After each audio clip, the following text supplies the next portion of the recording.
Welcome back, everyone, to Pod of Thrones. I'm Jeff. I'm Jennifer. A little bit of singing. I wasn't expecting that, so I wasn't prepared. I didn't think about it till the very last second. How you doing, babe? I'm doing pretty good today. It's Saturday, so We're recording on a Saturday. It's a long weekend that we're celebrating. Oh, wait. Maybe not for you. Damn I don't it. get long weekends. Anyway, it's a long weekend for many. With I feel like President's Day. I'm back in the olden days when I just shortly, in my 20s and sometimes in my 30s, when I had to work weekends. I had those types of jobs. When you get into a certain industry, say like engineering, they typically take off the normal, well, I would say half the banker's holidays, a quarter of the school holidays. But I am now at a company that doesn't recognize a lot of the holidays that other companies recognize. So maybe I could change that. But you know what's messed up? What? The other companies. So we are a very large company that owns kind of other companies. Right. Other companies that are owned by our big Uber name. company. Mm-hmm. Yeah. They get to set their own holidays. So a lot of other companies are off on Monday. And I was in a meeting on Friday afternoon. And people are like, have a great long weekend. I just wanted to flip them off. No one would have blamed you. Yeah, I actually did chat. I put it in a little chat during the Teams meeting. What's a long holiday? Or what's a long weekend, I think I said. Oh, that sucks. I'm very sad for you. We're coming up on President's Day weekend, and just in time for that, for those of you not paying attention to the news, the Senate voted today to acquit former president, current Mar-a-Lago resident, Trump. Okay, so what does that mean? Aside from him getting Secret Service protection along with his family, he asked for 20 people of his family to get Secret Service protection. Yeah, I don't know if he actually gets that. I don't think. Yeah. No, but his immediate family does for the rest of their lives. So they got that, which is millions of dollars. They get, over time, it's millions of dollars to pay these people. I'm rolling my eyes because it's probably $100 million over. At least. A lot. At least. It's going to be a lot. It's at least $1 million a year. Yeah. So, for each person. He also gets his president's salary for the rest of his life. Which is not a huge amount, but to us, it's a huge amount. Yeah, it's a lot for, normal people. He could live very well should he go bankrupt with all of his companies. He will still be living. He might be. Very well. He might legitimately need the money, but. And his staff, the people that he has in his staff for the rest of their lives they get money too. I was not aware. So his daughter, anybody that was in his all cabinet, of the worst people, yeah, right. All of the people, though, they all get $200,000-$300,000 a year. Happy President's Day, This is everyone. why just that alone should have been reason enough for him to be ousted. But no, it was 57 votes for guilty, but they needed 2/3 majority to convict. So it was 7 Republicans joined the Democrats, but that's it. Well, we knew it was going to go that way. Bunch of cowards. Yeah, of course. They're all hypocrites. You know who'd make a great president? President Redford. Oh, wait, I have something before we start. Yeah, I want to segue into Watchmen, but actually you have something. Okay, just one thing. Mm-hmm. So remember a long time ago I said I thought Sophie Turner and Joe Jonas had their baby? Well, yes. They did, and it was in July. Okay. That was a long time ago. That's all I have to add. Okay. Oh, and her name is Willa? Willa, I believe is what they named her. Is it with a Y? Yeah, no. Oh, that would be good. Isn't that a Game of Thrones name? Willa. Yeah. Willa. That would have been good. Yeah, no kidding. Wylla would have been right out of George R. R. Martin. We would have done that. Still could. Well. No, we can't. We can't. We could adopt. We could name our next dog that. Something with a Y. We will do that. We could get a foreign exchange student and have them legally change their name. Make them. Willa. Yeah, make them. Just tell them you to can sign, come here. Sign here. Yeah, we'll let you into our home for a little while, but yeah. We have to be able to call you something with a Y. Something with a Y. Yeah. Mm-hmm. Okay, that's all. We're good people. Okay. So, all right. Well, then let's just get into Watchmen because I feel like this one's kind of a doozy and hurt my brain. Okay, we're talking, of course, about Watchmen season 1, episode 8. A god walks into a bar. Mm-hmm. Not a bar. A bar. Mm-hmm. Do you think they named her Abar just for that joke? Was her name that before? Wasn't she in the comics? No. Oh, this is all not comic stuff. Oh, yeah, totally. That was based on... Okay. No, because the comic stuff was in the late 70s, early 80s. Maybe they did write it like that. She was just a little kid. Somebody had an idea. We want to call one episode A God Walks Into a Bar, so let's call her Abar. Or Abar. All right, so this episode gives us a lot of stuff about John Ostrander, or John Osterman, sorry, a.k.a. Dr. Manhattan. And because of that, how does he say it? I experience time in a unique way. Right? This took me back to season 2 of Westworld and everything that I did not like about season 2 of Westworld. Because of the time? Because Bernard's brain was broken. He was experiencing time in a very unique way, wasn't he? He sure was. I mean, he couldn't tell when he was. He couldn't necessarily tell who he was talking to. He could be having a conversation with one person while he's in another room. That's hard to wrap your brain around. Yes, it is. How could your physical format, how could you manifest? Well, at least in the case of Dr. Manhattan, he can also be multiple places at the same time. He can, have a projection of himself in one place and then create life in another place and then be talking to Angela in the third place. He's super powered. He is more or less a god. He's as close to God as anyone could define, right? Okay. Is God tangible? I guess he can make himself whatever he wants. Yeah. Well, yeah. Maybe he could make himself love. Oh, well, so this is going to be a big part. So we have different things to discuss here. We've got the confusing time paradoxes, but we also have the question of love. You and I have already had a discussion or two about that, but we had to keep it short so we could save it for the pod. Right. So here's what I did. I wound up watching the episode in extra time. Mm-hmm. So that I can make sure my notes were accurate enough and also rearrange them. And I did not. So I put them into time order? I put them into time order. Hopefully it's less confusing that way. So we're just going to take a little jaunt through Dr. Manhattan's life, I guess. Okay, take me on a tour. All right, so we're going to start somewhere in the late 30s, early 40s. Okay. They didn't give us an exact date, but it was as the Third Reich was rising to power. Right. So John Osterman and his dad flee from Germany, and they wind up at a manor house. Very nice people. Very nice people. What were their names? I don't know that we got their names. But they sure look a lot like... They are definitely Mr. Phillips and Mrs. Crookshanks. Yeah. Mm-hmm. They were married, right? Oh, yeah. They were married. That's right. I think they were married, yeah. I think they were the owners of the manor house. Well, right. I was just thinking, but were they married back and yes, they were, because that's when he caught them. Yeah, back then you cannot fuck without being married. The parts don't work.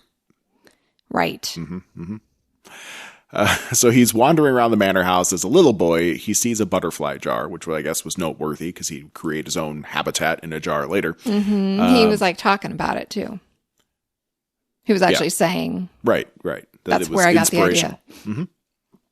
And he hears people coming at one point, hides in a wardrobe, and instead of going to Narnia, which would have been amazing, he gets to see something more amazing. Dicks going in vaginas. Well, they weren't there yet. They were just laying on the bed.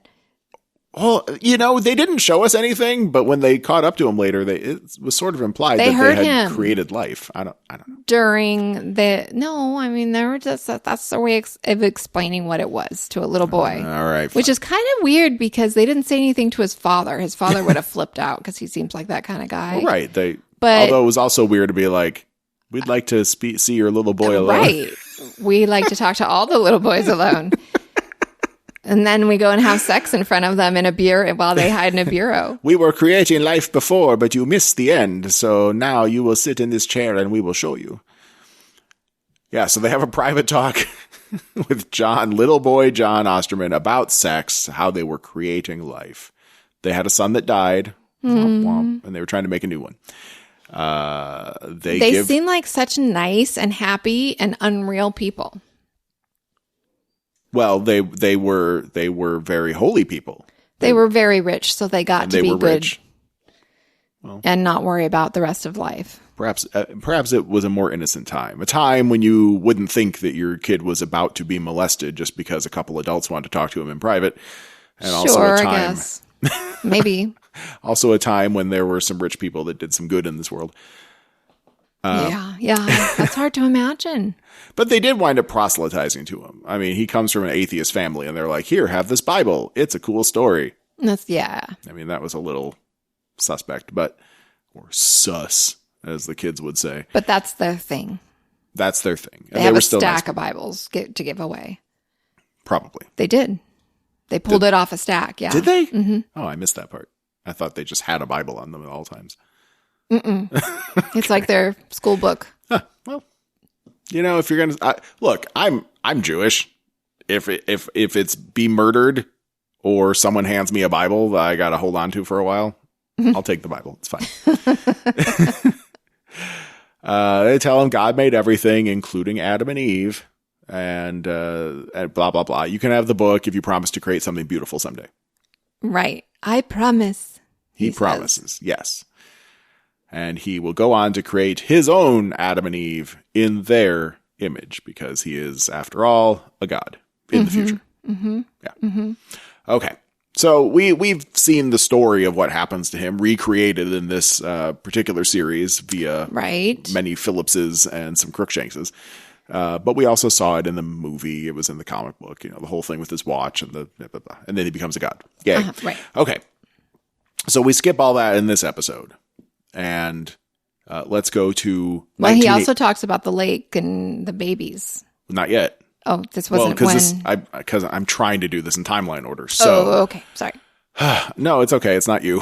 It's the show. It's the show. Okay, so 1985. So this is after the events of the comic book. This is after the Vietnam War. It's after the comic book happens. It's after 3 million people died in New York. Right. All right. Because that was when? What year was that? Like 60? The squid? Yeah. That was, I don't know it was early 80s. Or something? It was early 80s. It was early 80s? Yeah. Okay. Yeah. Because Nixon was still president in this timeline. Oh, that's right. And I remember actually it seemed almost like present day because I remember the dress. There were punkers. In the movie? No, in the show. When the squid thing happened. Well, no, I'm sorry. The squid thing is probably different from what mirror fat what? The mirror guy. Looking glass? Mirror, yeah. Did you say mirror fat? No, I was going to say mirror face.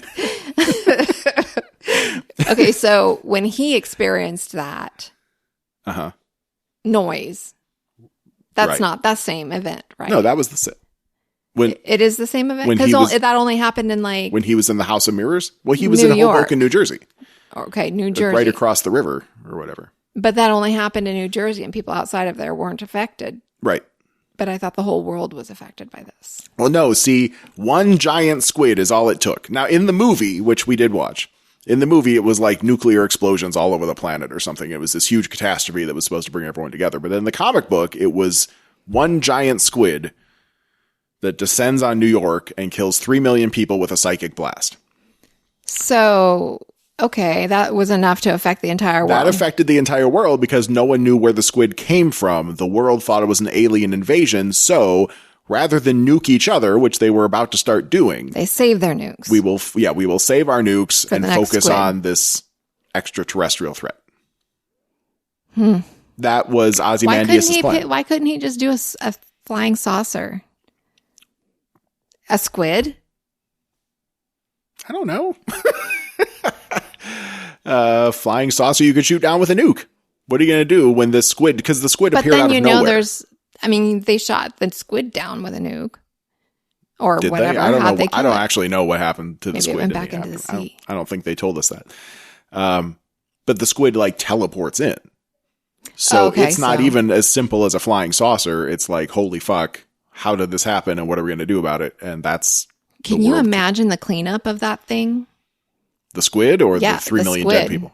Oh, well, that too. But the squid, like they'd have to bring in tractors and they're trying to pick up all this goopy squid rotting. A lot of chainsaws involved, probably. Oh, smelly. Or... I mean, New York apparently has been all but abandoned since then. It's hard to get people to come back. They just let it rot, yeah. Let the wolves come and eat it. It's probably delicious. Birds. Seagulls. Yeah, birds. Yeah, of course. They had a great time reclaiming the city. They got fat. Okay, so now, but we're after that is the point of all this. So we are in Vietnam, good old Vietnam, which apparently is an American state. Right. Angela's in a bar. And it's Dr. Manhattan Day. It's the end of the festival of the day Dr. Manhattan came down and won the Vietnam War. Mm-hmm. Same day that her parents died. Right. They died at a Dr. Manhattan festival, also celebrating the end of the war. Mm-hmm. Yeah. So what we come to know as real Dr. Manhattan, he walks down the street. We never see his fucking face this whole episode. Or where he was before. He just teleports in. Okay. Or makes a copy of himself. No, he said he hasn't. Okay. Go. Sorry. He finds a mask on the ground, picks it up, goes into a bar. Great. He just grabs 2 beers off the counter, doesn't even pay for them, and brings them over to Angela and asks her to dinner. And he wants to join her. He asks if he can join her at the table. No, but he knows that she's commemorating the anniversary of her parents' death. That's enough to get him a seat at the table. I know, because he told me. Right. Oh, I don't know. I can't handle that. Okay. But she does not believe he's the real Dr. Manhattan. And why would you? Because he's bright. I mean, he's wearing a mask for one thing. Yes. But his hands are blue. And he's got clothes on. That does take a lot of dedication. His dong's not swinging His around. dong's not swinging, yeah. If his dong was swinging and glowing, she would have believed him right away. Mm-hmm. It's just common sense. Okay. So it is currently 20 years after he, quote unquote, went to Mars, because she doesn't believe it's really him because Dr. Manhattan's on Mars. But he says that's a recording. He's not actually there. But even though he's there on Earth and not on Mars, he is also on Europa, a moon of Jupiter, right now in 1985, creating life. So there's a recording of him somewhere? People can see him? Whatever you see when you get behind a really powerful telescope and look at Mars and you see a blue guy. They're seeing a recording that he has projected around Mars. Yes. Okay. It's just a hologram. Mm-hmm. Mm-hmm. But he's actually on Europa. People are like looking in there and he's just laying on the... Well, we saw it once. Laying on the beach. I think we saw it in the episode where Lori tries to call Mars. And of course, that turns out it wasn't real. But I feel like we saw just a very brief glimpse of him in like a TV footage or something where you see him like putting all these crystalline structures together and then that was back in the movie. He breaks them down. Oh, yeah. No, that happened in the movie too. But we saw it in this show. Just briefly. Very, very briefly. All right. But yes, we think he's on Mars. But he's not. He's in Vietnam and he's on Europa. Well, why didn't he just be himself on Mars too? I don't know. I was thinking that too. Why not just have a third one of you? Who gives a shit? But I guess Mars is boring. I'm sure it would be. Nothing ever happens on Mars. Why didn't he build Europa on Mars? There was something wrong with it. It didn't have the right climate. I don't know. Maybe it's just not out of the way enough. I mean, no telescope's going to find his little bubble on Jupiter. Okay. So he's creating life on Europa, and he is making the prison planet that we know, that we come to know, what we have seen. Right. Right. He made the lake to be a hatchery, filled it with primordial goo. So weird. I know. He ejaculated in there and then added some fish eggs. He jerked off in a pool. Yeah, we see him make the very first Crookshanks and Phillips. They're naked. We don't get to see Crookshanks really, except her back. Like, she clearly has tan lines. That doesn't make any sense for life you just created, but whatever. I'm not in charge of the continuity. We got to see both of them at once. You must have been looking at only Mr. Lines. Phillips. I know. You said we didn't get to see Crookshanks. Well, we didn't get to see. We got to see her front. No. Yeah, when they showed There were no boobies. Phillips. There were no boobies. Where she was standing right next to him. We didn't see his dong. We didn't see saw her his boobies. dong.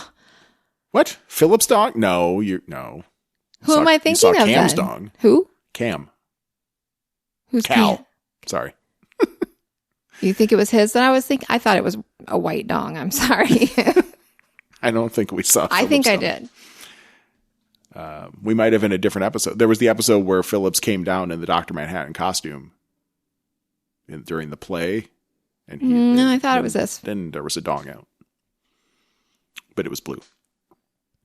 Anyway, look, he creates life on Europa. That's what he's doing. He's doing that apparently while talking to Angela. And he tells us how he brought the manor house from Earth. That's when we get the story of the manor house to Europa because he didn't want to recreate it. It was precious to him. He just picked it up and plopped it down. Yep. Now that does show us he has some level of emotion because he can be sentimental for something. But he can't. Not according. I mean, okay, so I just have to let go of the movie line where he's just like a robot now. Where he's like, it was fucking Lori. Right. He was fucking Lori, and he's like also in a lab making stuff, and then like all of a sudden there's like 3 dongs in her face and like 6 pairs of hands touching her, and she's like, "Fuck." I thought you liked that. Right. He was just trying to calculate a way to please her.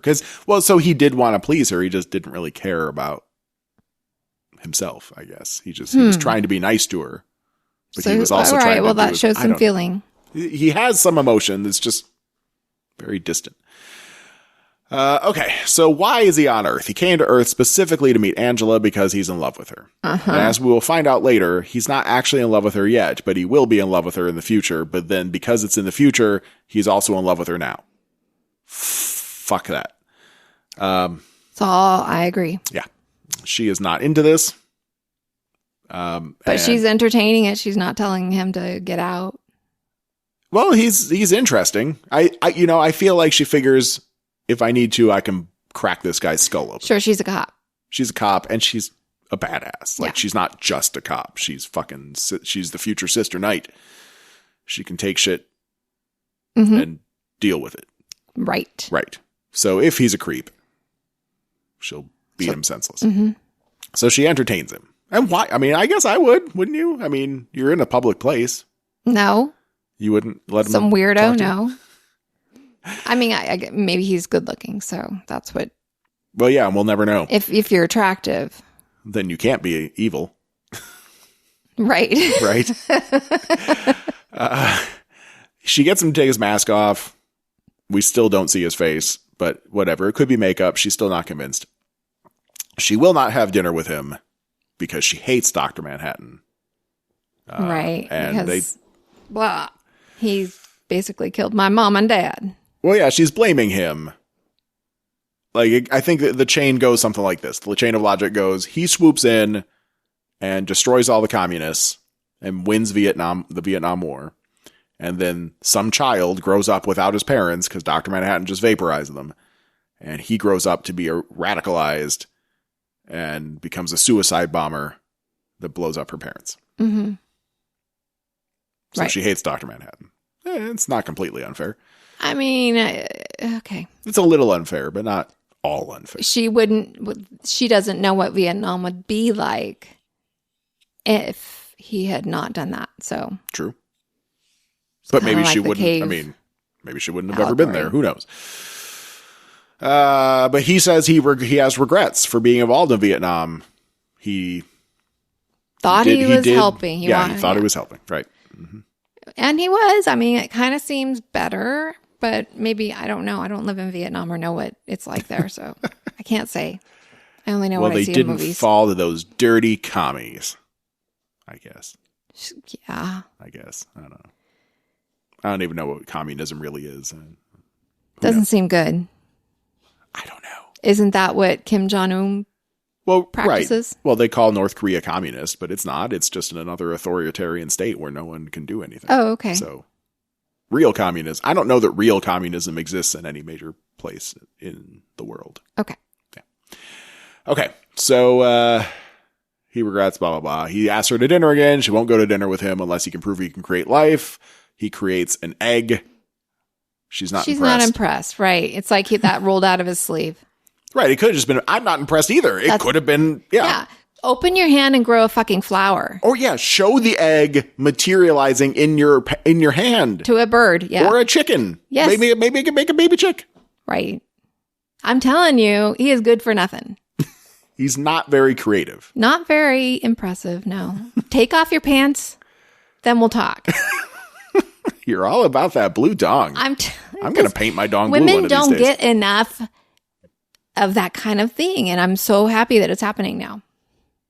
Like it's always been. Women don't get enough men taking off their pants in public? In the movies. Oh, okay. I thought you were wishing you had more of that in real life. In the movies. In the movies. Like we've always had, women had, you know. Lots of boobs. Lots of boobs in movies. Very little dong. Mm-hmm. Mm-hmm. Although, to be fair, they do show lots of men's chests, so kind of the same thing. Right. If we're egalitarian about what chest is, what boobs are, then there's just as many man boobs, if not more. You're right. But do women find man boobs attractive? Pecs. Sure. Well, there you go. So you win. Free the tatas. We talked about that a long time ago. Mm-hmm. Girls should be allowed to be shirtless in public. I'm glad we agree. You should start. You should become an activist. I can't do that now. Yeah. It's not comfortable. Oh, sorry. Okay.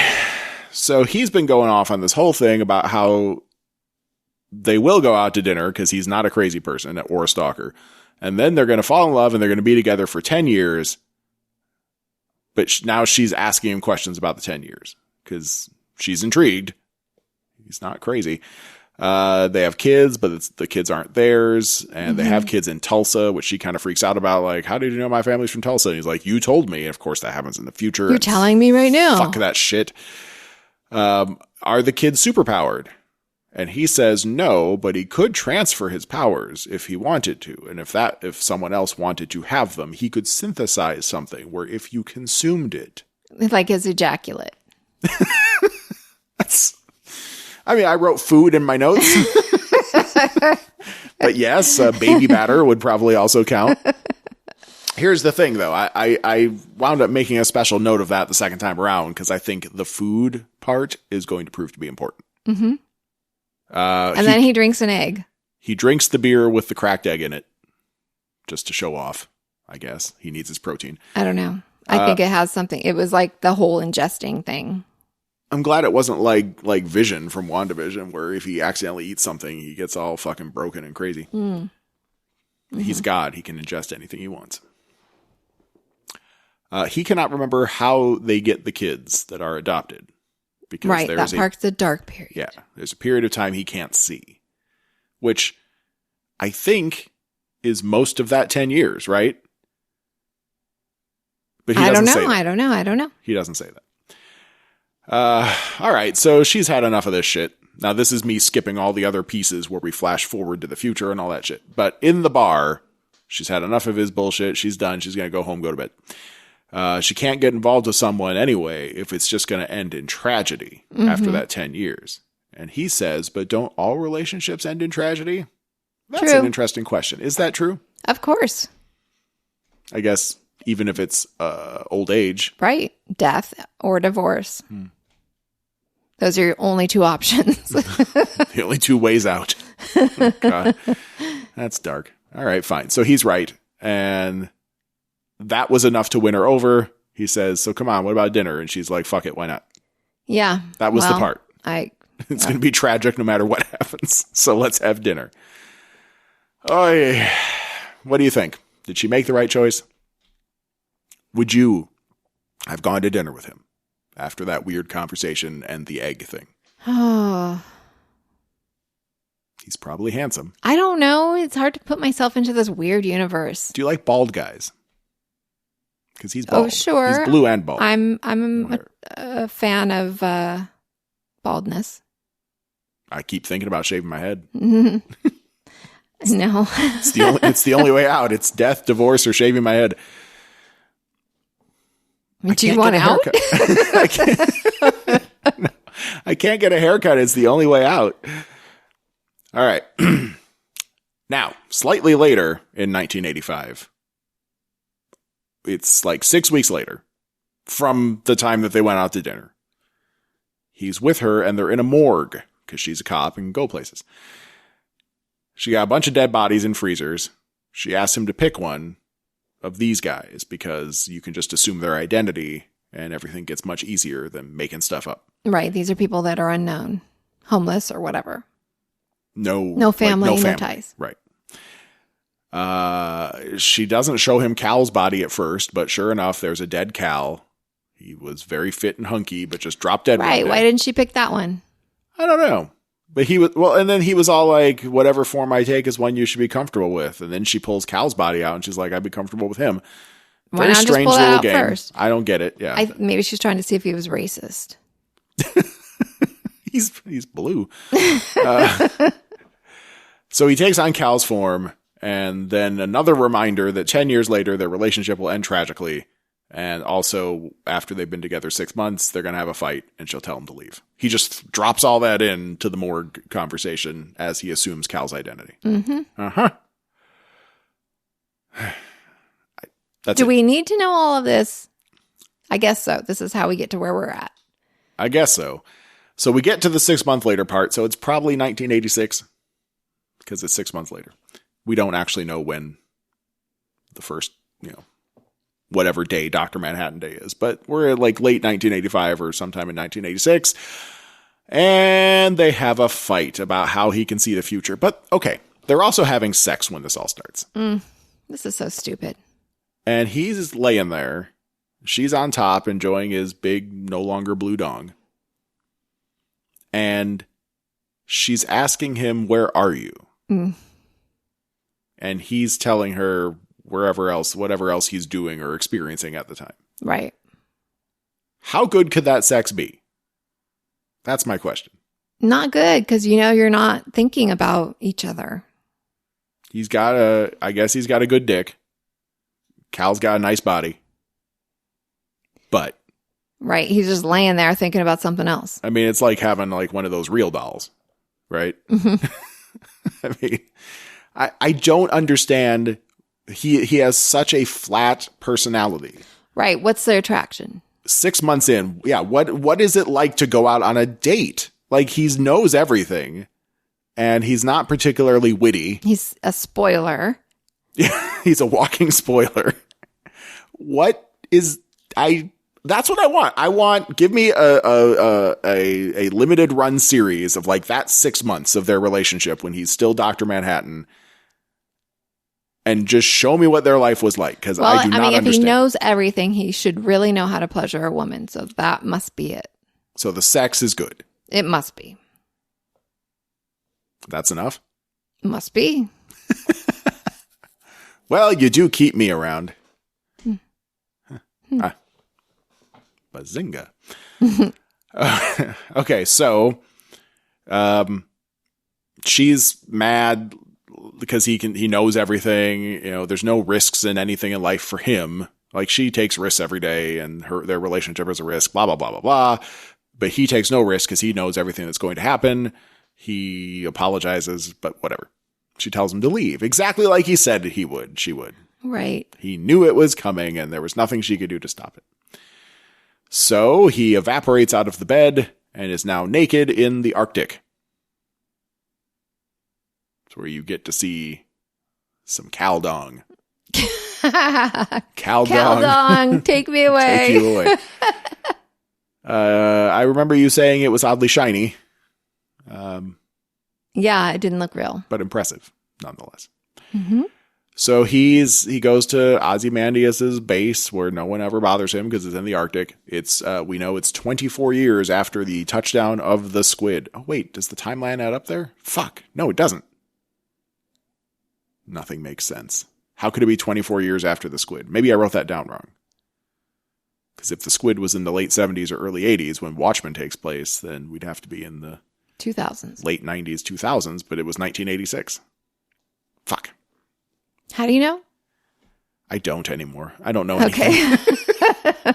I wrote down 24 years after the squid, but that can't be true.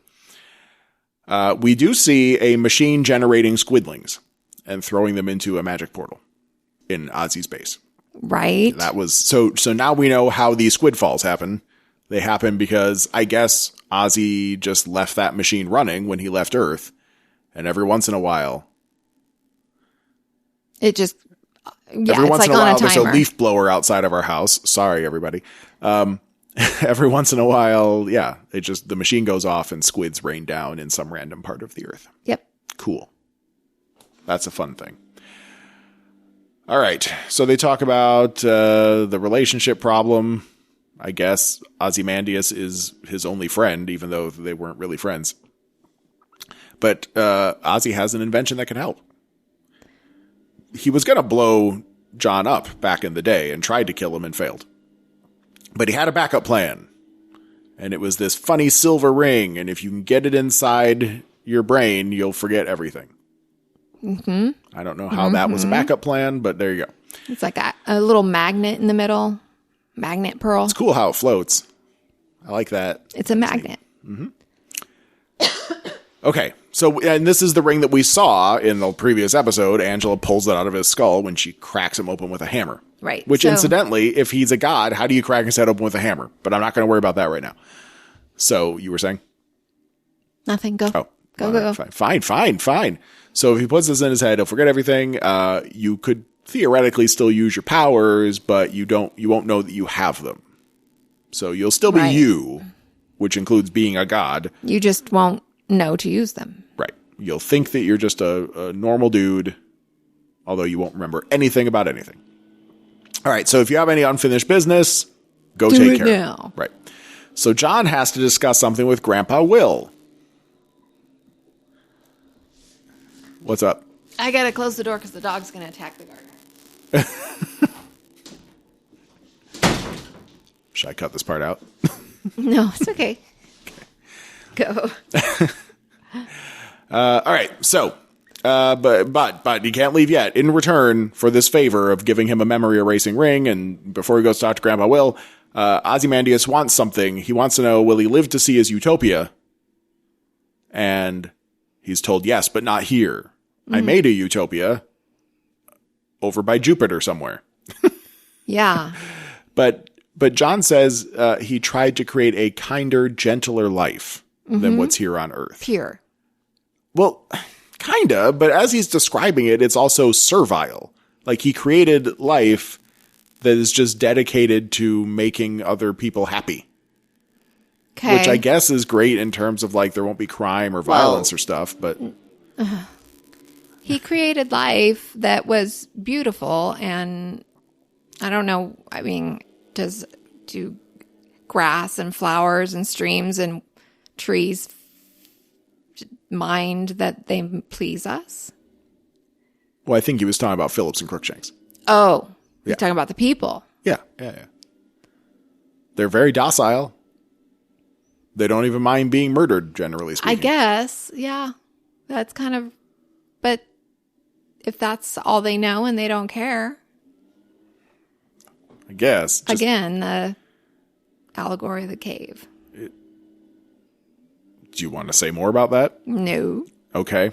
You could look it up. The allegory of the cave. Go for it, people. You studied this once in school. I did. I remember that, but I don't remember exactly what it was. It's also a song by Mumford and Sons. They sing about it. But you don't want to tell us about it now? Nah, everyone knows it. Everyone knows the the allegory of the cave. It's fine. So Adrian gets all excited. He wants to go there.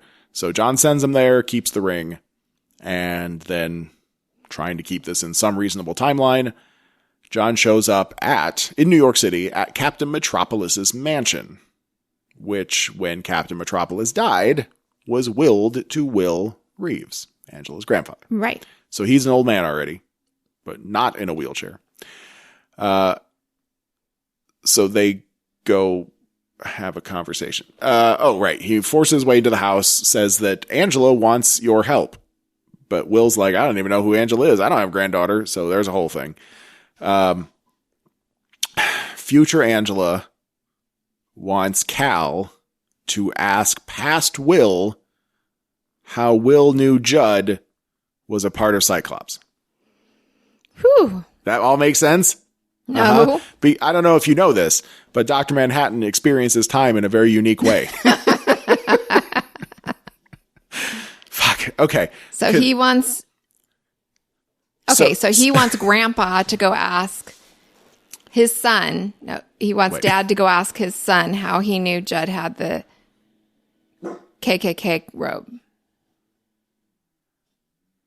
Is that what you said? Angela wants to know... Well, look, basically... Angela of the present day wants to know how her grandfather knew that Judd was a fucking Nazi, KKK guy, a Cyclops guy. But that's all happening in the past because Dr. Manhattan knows that she's going to ask it in the future or is experiencing all these things. Okay, just move on. Yep, okay. And about the clan robe in his closet. And Will doesn't even know who Judd is. Right. But now he does. And now, oh my God, she's ruined everything. So the ultimate kind of paradox here... The only reason that Will came to Tulsa to work on the Cyclops stuff was because Angela told him to, even though Angela didn't even know who he was when he showed up in Tulsa. It's a severely broken paradox, and I hate every second of it. I don't like it. I don't like paradoxes. There can never not be a paradox when you're involving time travel. I know. And this isn't even time travel. Dr. Manhattan says he can't travel in time. He just is everywhere at the same time. Fuck. All right. So that happens. All right. He takes the ring after this weird conversation with Will. Takes the ring, brings it to Angela. She can push it into his brain. She gets the idea to leave Vietnam and start over in Tulsa like he said she was going to 6 months ago. So he gets down on one knee. She puts the ring into his brain, and they love each other again. Romance! Right. Now you're basically dealing with a child. Except he knows how to use the bathroom. Hopefully. Hopefully, yeah. Now, what happens when he's like, he knows who Angela is or he does not, and she's going to have to like say, no, yeah, you love me. Right, he's not supposed to remember anything. So, yeah, they'll have to start their relationship over from scratch. What am I doing here in your bedroom, lady? Why am I on one knee? Why does my dick smell like your pussy? They were just fucking. Uh-huh. I don't know, man. I don't know. It's all crazy. But I guess the good news for Cal / John is that he can have a personality now because he doesn't know everything anymore. I guess knowing everything removes your ability to have a personality. Because Cal seemed like a fun guy. Yeah. He was more fun than Dr. Manhattan. Yeah. And now I understand why he couldn't do anything because... What do you mean? Like, he fought back that one time when Angela got shot in the stomach, but other than that, he basically goes and hides when things get he's tough. Not the badass of the relationship, so he thinks. Right. Yep. And he just thinks he was in a car accident and has total amnesia. Mm-hmm. That's what Lori talked about that a few episodes ago. Right. How weird that was. How rare it is for someone to forget everything prior to an accident. Ooh, Lori's going to be so jealous. Yeah, where's Lori? We haven't seen her since she got trapped. Right. She's tied to a chair. She's tied to a chair and was told about the plan to turn the Cyclops guys blue. But that's all she knows. Okay, so now we go to the present day of the show. Mm-hmm. She's just cracked open his skull. There's brain pieces everywhere. But the ring is out. Hey, baby, we're got a serious fucking crisis or whatever it was she says. Right. And we do see like in the, like on her face and on that ring as she's holding it up, like a faint blue glow. So that's him coming back. Mm-hmm. And there he is. He's back to normal. He's blue. He's glowing. He's a little out of it. Way out of it. Or at least he's acting way out of it. I know. I think he was genuinely confused. Like he's used to knowing everything. But there was that black hole of almost 10 years. She's trying to tell him that bad people are coming for him. He's confused. But it is noteworthy. We finally see his face, but it's Cal's face. Yeah. Kind of weird. He just chose to keep that face. I guess 10 years in, he's used to having that face. Or maybe, I mean, he has to willingly choose what he looks like, and he can't do that because he's so out confused. Of it. Yeah, I guess. All right, so they have a little conversation. He sees a clock that was shot during the White Night. He can remember a little bit of the White Night, but not much. And they flash back to, he thinks back to how Adrian told them that in life-threatening situations, he might be able to use his powers. So it turns out the reason Angela didn't die from that second Klansman, the TikTok guy, whatever the fuck, what are they called? Cavalry. The second cavalry guy that came in to finish Angela off, we never saw what happened. And that's because Cal vaporized him reflexively to save her life. All right, so he's like, all right, this has all been there's just a lot. I mean, you cracked my brain open. I'm confused. I gotta go. And he vanishes, but he only gets as far as their backyard swimming pool because to float over it. He wants to stand on the water. The kids see it. They're all freaked out. There's a blue glowing guy in our backyard. And so he's like, zoop, and they're gone. He sent them to a theater downtown Tulsa with Will. And Angela's freaking out. She's like, what the fuck do you mean? How do you even know who Will is? Right. So he explains how we talked to Will 10 years ago, and she's freaking out because she's the one that set Will on the path to Judd. It's the chicken egg paradox. And did I mention I hate it? I don't know if I said that yet, but I hate it. Sorry. Yeah, I mean... Does it not bother you? You seem very calm. Well, I mean, there are more things to get upset about, so I'm just thinking about it all, and I'm thinking about all of the references in this episode with the chicken and the egg, and him swallowing the egg, and and the Crookshanks, and I don't know. Speaking of eggs. Who's making waffles? Is this an ad we're about to do? I wish, but unfortunately, it's Dr. Manhattan making waffles. Right. He wants waffles. He's like, I'm hungry. And he just vanishes again and goes to make waffles in the kitchen. I love her reaction. She takes the eggs and smashes them on the ground. Well, I mean, as he vanishes, she's like, motherfucker. That is true. She's doing her best to maintain. Yeah. We can't blame her. This is a fucked up situation. So she's mad at him for making waffles because the cavalry's already here. And right. They're sitting outside. I'm surprised they can't see his blue glowing figure walking around. But he apparently knows they have a teleportation cannon. They're going to use it on him to forcibly teleport him, and then they're going to kill him or destroy him, I think he says. Yes. And he's very calm about this. Again, how do you date someone that has absolutely no emotion? I don't know. I mean, I'm bad enough. I'm an Dr. emotionless Manhattan. robot. What? He's Dr. Manhattan. I'm just going to go back to what I said before. If it's all about the sex, because I am an emotionless robot, you're welcome. Okay. So the waffles thing, we don't know what's going to happen next. We have not watched the last episode, and some of you have, and thank you for bearing with us. The only thing I can think of is that he's leaving something behind and he wants her to eat it. Eh? Well, no, they didn't have sex recently.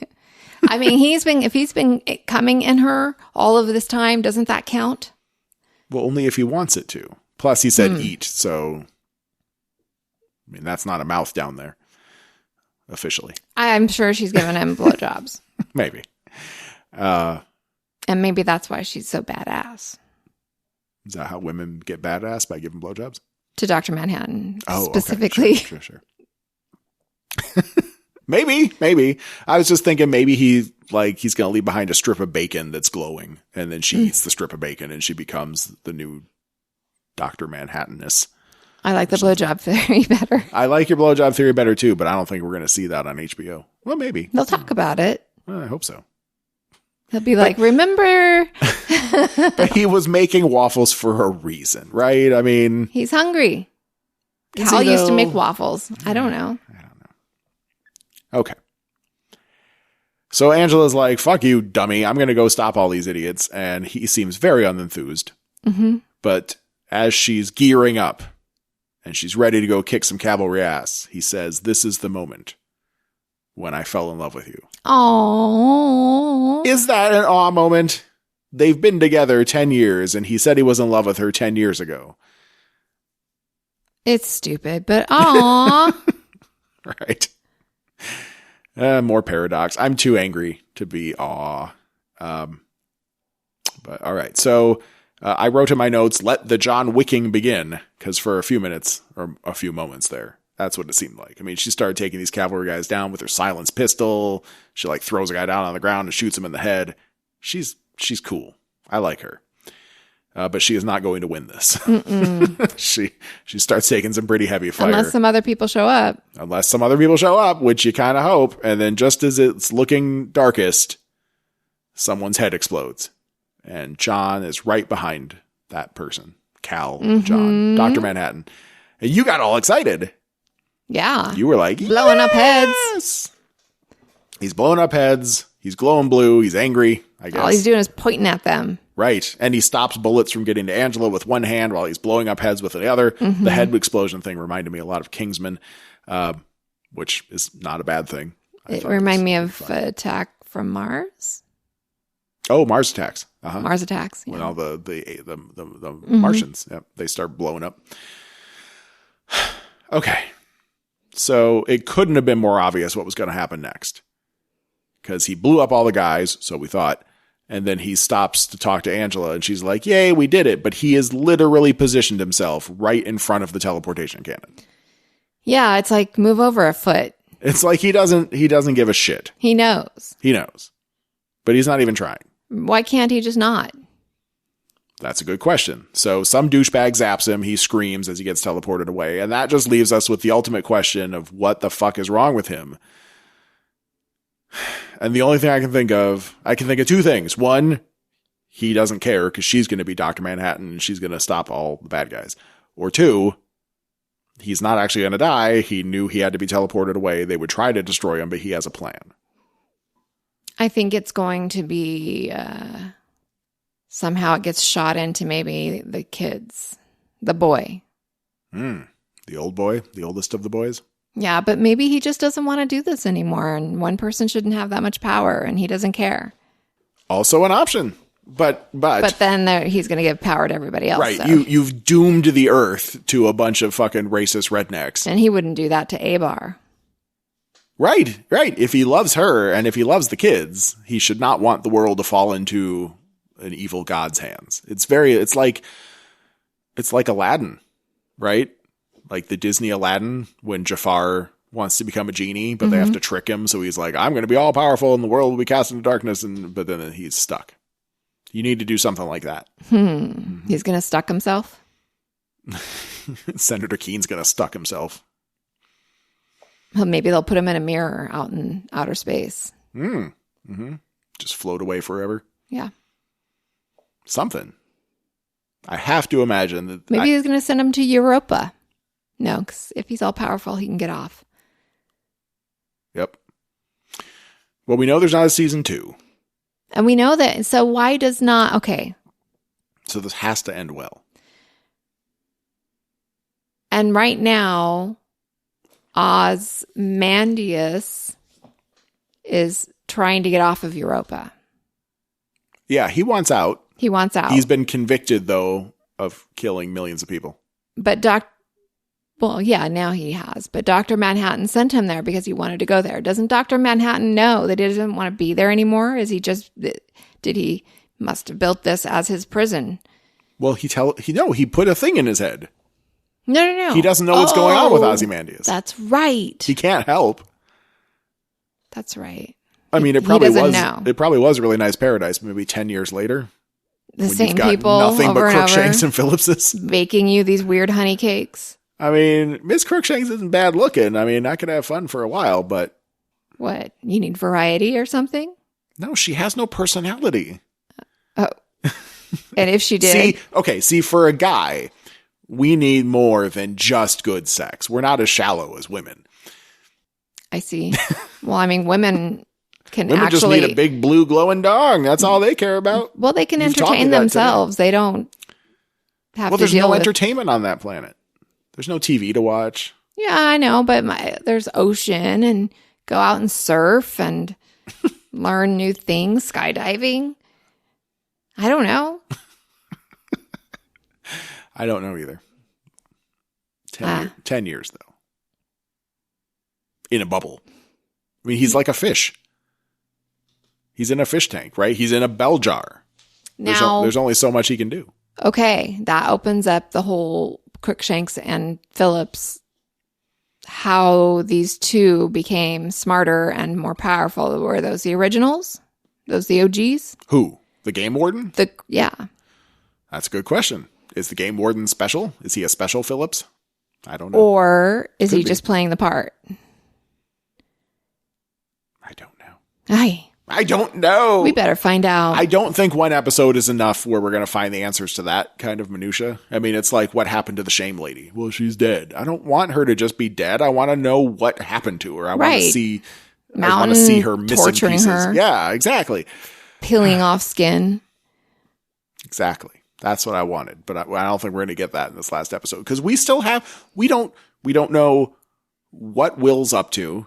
We don't know what the Millennium Clock has to do with any of this. I mean, True says she's trying to save the world with a giant clock tower. What the fuck does that have to do with anything? He's going to shoot himself inside the clock tower. Who's going to shoot himself? Dr. Manhattan. If they intercept the transmission of the teleportation gun or something? Right. Maybe. But is Ozymandias going to get off the planet? And if so, what role does he have to play in all this? Where's Looking Glass? How is he going to be able to help out? What about Judge? What about Lori? Judd. He's dead. No. I mean, what's the story? I don't think we get any more story on him. I think it's going to turn out that he was part of Cavalry or Cyclops or whatever, and that he was a bad dude. I think that's all we get to know. I don't think we get any more about Judd, which sucks because I would like to know how. Like, it's one thing when you're like a politician and you have to pretend not to be racist so that you can get elected and be racist. But and he's the chief of police, so he could kind of be racist as much as he wants, but to be best friends with Angela is a different story. Like, a racist person doesn't typically want, like, a fucking clan. A clan dude does not want black people hanging out in his home, eating in his dining room, right? Hugs and kisses and sharing holidays. It was genuine. It seemed genuine. So I would love to know more. But then again, the woman seemed genuine too, although she didn't talk as much. His wife. Right. But she was there. She was part of this giant family unit they all made together. Now I wonder if it was Abar that showed up at her house. Would she have put her down the hole? If it was Abar that realized all of this. Yeah. Good question. I don't know. But yeah, let's go find out. We're going to go watch. We're going to record right away. We're going to have this episode ready to go out rather than like we missed another week again. But we're going to finish this, damn it. So you're going to hear us reacting to the Watchmen finale and all these unanswered questions. We could be happy. We could be angry. Likely angry. Maybe some of each. Mm-hmm. We do have J. Sarge, our buddy, our theme. Oh, right. He's been waiting for us to finish. So But he said the show ends really well. He said we'll be satisfied. Okay, good. So that's his promise. I hope he's right. Because he's probably not as like nitpicky about details as I am. No, I think he is. You think so? All right. I We'll think see. they bother him. We'll see. We'll see. All right, let's go do it. Okay, let's go. I'm excited. Let's go. Here we go now. We're going to see more blue dongs. We're going to see more heads exploding. Mm-hmm. Can't wait. What if Angela becomes Dr. Manhattan and grows a giant blue dong? Oh, nice. Oh, yeah. She would be a they. That's right. Very progressive. Yes. Way to go, HBO.